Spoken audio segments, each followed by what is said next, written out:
অনেক পুরুষদের মধ্যে একটা ধারণা রয়েছে যে মহিলারা বা নারীরা তারা মনে করে থাকেন বা পুরুষরা মনে করে থাকেন যে নারীরা হয়তো বা পুরুষাঙ্গের ক্ষেত্রে বড় আকৃতির বা লম্বা আকৃতির হচ্ছে পুরুষাঙ্গ পছন্দ করে থাকেন, কিন্তু এটা একটা ভুল ধারণা। হ্যালো ভিউয়ার্স, আসসালামু আলাইকুম। কি খবর সবার? আশা করি সবাই ভালো আছেন। আলহামদুলিল্লাহ, আমিও ভালো আছি। আজকে আপনাদের সামনে হাজির হয়েছি পুরুষদের একটি বিষয় নিয়ে কথা বলার জন্য। বেশিরভাগ পুরুষই এই প্রশ্নটি করেছেন, তাই এই প্রশ্নটির উত্তর দেওয়ার চেষ্টা করছি। দেখা যায় যে বেশিরভাগ পুরুষই জীবনের কোনো না কোনো সময় এই বিষয়টি নিয়ে বেশ উদ্বিগ্ন হয়ে থাকেন বা চিন্তিত হয়ে থাকেন। অনেকে হয়তো বা চিন্তিত হন না, কিন্তু তারপরও তার মনের মধ্যে এই বিষয়টি নিয়ে কিছুটা প্রশ্ন জেগে ওঠে, এবং সেটি হচ্ছে যে পুরুষাঙ্গের আকার অর্থাৎ পেনিসের সাইজ এটি কি গুরুত্বপূর্ণ? অনেকেই বলে থাকেন যে হচ্ছে তার পুরুষাঙ্গের আকার বা সাইজ এটি হচ্ছে ছোট, কিংবা অনেকে মনে করে থাকেন যে পেনিসের আকার বা আকৃতির উপর কি হচ্ছে তার যৌন জীবনের কোনো প্রভাব আছে কিনা, বা এটা তার যৌন জীবনে কোনো প্রভাব ফেলছে কিনা। মূলত এই বিষয় নিয়ে আজকে কথা বলবো।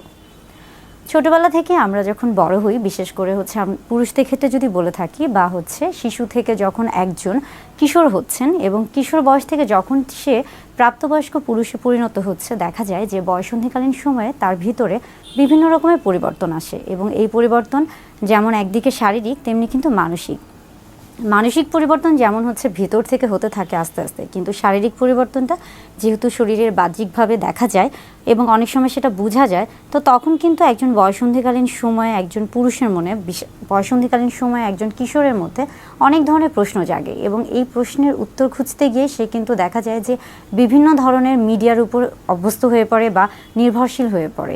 এখানে মিডিয়া বলতে বোঝাচ্ছি, দেখা যায় যে তার মনের ভিতর যে প্রশ্নগুলো আছে সেগুলোর অজানা প্রশ্নের যে উত্তরগুলো সে খুঁজতে চায়, সেগুলো দেখা যাচ্ছে যে সে কাছের পরিচিত কারো কাছ থেকে শুনে, অথবা কোনো চুটি বই থেকে পড়ে, কিংবা অনেক সময় দেখা যায় যে পর্ন থেকে দেখে, বা এই ধরনের বিভিন্ন জায়গা থেকে সে বিভিন্ন রকমের তথ্য সংগ্রহ করে, এবং এই তথ্যগুলোর সমন্বয়ে সে একটা সারাংশে আসে, এবং সে নিজের মতো করে একটা নতুন তথ্য বা হচ্ছে সারাংশ তৈরি করে।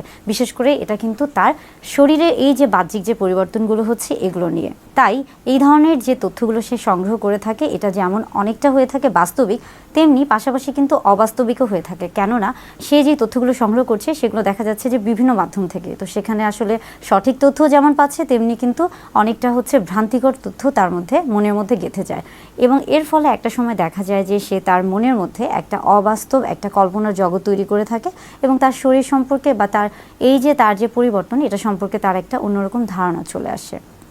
প্রাপ্তবয়স্ক পুরুষ থেকে শুরু করে কিশোরদের ক্ষেত্রে সবার ক্ষেত্রে একটা বিষয় খুবই কমন, বা একটা বিষয় অনেক বেশি দেখা যায়, এবং সেটা হচ্ছে যে পুরুষাঙ্গের আকার নিয়ে অনেকেই মনে করে থাকেন। দেখা যায় যে আমরা ছোটোবেলা থেকে আমরা বিভিন্ন রকমের হচ্ছে সামাজিক দিক থেকে বিভিন্ন ধরনের কালচারে যেহেতু আমরা অভ্যস্ত, তো ছোটোবেলা থেকে আমরা একটা জিনিস শিখে আসছি যে সাইজের ক্ষেত্রে আমরা যদি আসি বা আকারের ক্ষেত্রে আসি, ছোট এবং বড় এই যে দুটো বিষয় আমাদের মধ্যে কাজ করে। ছোট বলতে অনেক সময় আমাদের মধ্যে বেশিরভাগ ক্ষেত্রে কাজ করছে যে ছোট মানে হচ্ছে সেখানে নিচু, বা সেখানে ক্ষুদ্র অংশ, বা সেখানে হতে পারে যে সব কিছু অনেক কম কম।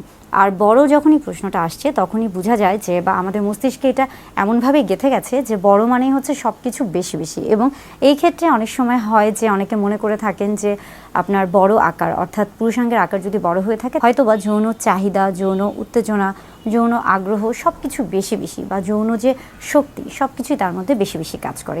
এই জন্য একটা ভ্রান্ত ধারণা রয়েছে যে যখন কারো পুরুষাঙ্গের আকার বড় হয়ে থাকে, অর্থাৎ সে তখন হচ্ছে অনেক বেশি শক্তিশালী বা যৌন শক্তি চাহিদা সম্পন্ন পুরুষ হয়ে থাকে।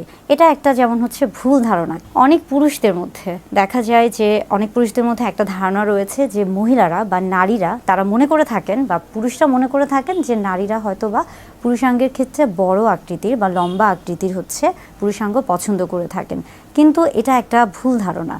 বিশেষ করে মহিলাদের ক্ষেত্রে যখনই আমরা দেখছি, বা মহিলাদের ক্ষেত্রে যখনই আসছি, আসলে মহিলারা সবসময় চায় যে তাদের সঙ্গী হিসেবে বা তাদের জীবন সঙ্গী হিসেবে এমন একজন মানুষকে বেছে নিতে, বা এমন একজন পুরুষ সঙ্গীকে বেছে নিতে যার হচ্ছে শরীরের আকার আকৃতিটা খুব বেশি আসলে এখানে নির্ভর হচ্ছে না, বা খুব বেশি হচ্ছে প্রয়োজন পড়ছে না, বরং মহিলারা সবসময় বা নারীদের কাছে সবসময় কিন্তু তার মনের যে দিকটা এটা হচ্ছে সবচেয়ে বেশি গুরুত্বপূর্ণ। তারা সবসময় চায় যে একজন ভালো মানুষ যেন তার জীবনসঙ্গী হতে পারে। তাই এই যে ধারণাটা যে হচ্ছে পুরুষাঙ্গের আকার খুব বড় হতে হবে এবং সেই ক্ষেত্রেই শুধুমাত্র যৌন তৃপ্তি বা যৌন সুখ পাওয়া সম্ভব, এটা একটা ভ্রান্ত ধারণা। বিশ্বব্যাপী গবেষণায় দেখা গেছে যে পুরুষাঙ্গের আকার সাধারণত বা আমরা এভারেজে বলে থাকি যে হচ্ছে ইরেক্ট অবস্থায়, অর্থাৎ যখন হচ্ছে যৌন তৃপ্তিতে বা যৌন উত্তেজনা পূর্ণ সময়ে পুরুষাঙ্গ সবচেয়ে বেশি হচ্ছে 5 ইঞ্চি পর্যন্ত লম্বা হতে পারে। অর্থাৎ 5 ইঞ্চি কিন্তু এভারেজ একটা আকার। এবং আমরা যখন আসছি যে ভ্যাজাইনা বা যোনিপথের ক্ষেত্রে, অর্থাৎ হচ্ছে স্ত্রীদের জননাঙ্গের ক্ষেত্রে বা যোনিপথের ক্ষেত্রে যখন আসছি, সেটার আকার কিন্তু 3 ইঞ্চি থেকে 5 ইঞ্চি। এখন আপনি চিন্তা করেন যে যেটা এখন আপনি দেখেন যে যখন যোনিপথে হচ্ছে পুরুষাঙ্গ প্রবেশ করছে তখন 5 ইঞ্চির বেশি যখন এটা হচ্ছে, তখন সেই ক্ষেত্রে কিন্তু সহবাসটা বা শারীরিক সম্পর্কটা কিন্তু কষ্টদায়ক বা অনেকটা হচ্ছে অস্বস্তিকর হয়ে থাকে। তাই এই যে একটা ধারণা রয়েছে যে তৃপ্তিদায়ক সহবাসের ক্ষেত্রে বা আনন্দকর সহবাসের ক্ষেত্রে হয়তো বা পুরুষাঙ্গের আকার অনেক বড় হতে হবে বা অনেক লম্বা হতে হবে, এটা একটা ভ্রান্ত ধারণা। অর্থাৎ সহবাসের সাথে বা হচ্ছে যৌন তৃপ্তি বা যৌন সুখের সাথে পেনিসের আকারের কোনো সম্পর্ক নেই। সেক্সের যে বিষয়টা রয়েছে বা আমরা বলে থাকি যে হচ্ছে সেক্স বা সহবাসের সময় বা সর্বোচ্চ যে তৃপ্তি বা অর্গাজমের ক্ষেত্রে সব কিছুই কিন্তু আসলে নির্ভর করছে একজন মানুষের সাথে অন্যজন মানুষ, অর্থাৎ তার যে সঙ্গী রয়েছে তাদের দুজনের পারস্পরিক যে একটা হচ্ছে সম্পর্ক বা মানসিক যে মনোভাব তাদের দুজনের উপর। এখানে কিন্তু পেনিট্রেশনের যে বিষয়টা আছে এটা কিন্তু খুব একটা নির্ভরযোগ্য নয়। অর্থাৎ হচ্ছে সেক্সের সাথে বা সহবাসের সাথে হচ্ছে পেনিট্রেশনের কোনো সম্পর্ক নেই, বরং যখন আপনি হচ্ছে তৃপ্তিদায়ক যৌন সুখ লাভ করতে চাবেন বা হচ্ছে স্বাস্থ্যকর যৌন জীবন উপভোগ করতে চাবেন, সেই ক্ষেত্রে কিন্তু দুজনের পারস্পরিক সম্পর্কটা এবং দুজনের হচ্ছে একটা ভালো ইতিবাচক মনোভাব, এটাই সবচেয়ে বেশি গুরুত্বপূর্ণ। এই ক্ষেত্রে কখনোই পেনিসের আকার বা সাইজ এটা কখনোই কিন্তু গুরুত্বপূর্ণ নয়। এবং পেনিস যদি ছোট হয়ে থাকে বা যেটা আসলে সবাই বলছে বা অনেকে মনে করে থাকে যে তার হয়তো বা পুরুষাঙ্গের আকার ছোট, এটা আসলে ছোট হলেও খুব সমস্যা নয়, আবার বড় হলেও সমস্যা নয়। কিংবা ছোট বা বড় হলে কী ধরনের সমস্যা হতে পারে সেটা কিন্তু ইতিমধ্যেই বলে দিয়েছি। বিশেষ করে মহিলাদের ক্ষেত্রে যখনই আমরা দেখছি বা মহিলাদের ক্ষেত্রে যখনই আসছি, আসলে মহিলারা সবসময় চায় যে তাদের সঙ্গী হিসেবে বা তাদের জীবন সঙ্গী হিসেবে এমন একজন মানুষকে বেছে নিতে বা এমন একজন পুরুষ সঙ্গীকে বেছে নিতে যার হচ্ছে শরীরের আকার আকৃতিটা খুব বেশি আসলে এখানে নির্ভর হচ্ছে না বা খুব বেশি হচ্ছে প্রয়োজন পড়ছে না, বরং মহিলারা সবসময় বা নারীদের কাছে সবসময় কিন্তু তার মনের যে দিকটা এটা হচ্ছে সবচেয়ে বেশি গুরুত্বপূর্ণ। তারা সবসময় চায় যে একজন ভালো মানুষ যেন তার জীবনসঙ্গী হতে পারে। তাই এই যে ধারণাটা যে হচ্ছে পুরুষাঙ্গের আকার খুব বড় হতে হবে এবং সেই ক্ষেত্রেই শুধুমাত্র যৌন তৃপ্তি বা যৌন সুখ পাওয়া সম্ভব,